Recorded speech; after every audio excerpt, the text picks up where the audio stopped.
మాట్లాడు ఇప్పుడు మాట్లాడి చేసేస్తాను. దయచేసి అందరూ కొద్దిగా ఎందుకంటే ఆ బిడ్డకి కేవలం ఆ కుటుంబమే కాదు, యావత్ తెలంగాణ రాష్ట్రంలో ఉన్న ప్రతి ఒక్క బీసీ ఎస్సీ ఎస్టీ బిడ్డలు తోడుండాలన్న విషయాన్ని ప్రభుత్వం గ్రహించాల్సిన అవసరం ఉంది.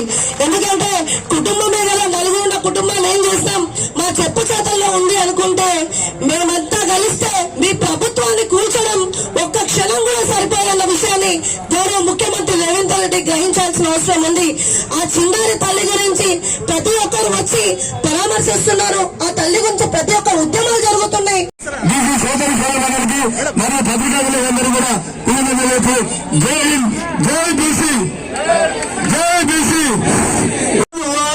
తంబట్టరో పోరుదారి నడువరు గుళ్ళు గట్టి రంగుల దిగు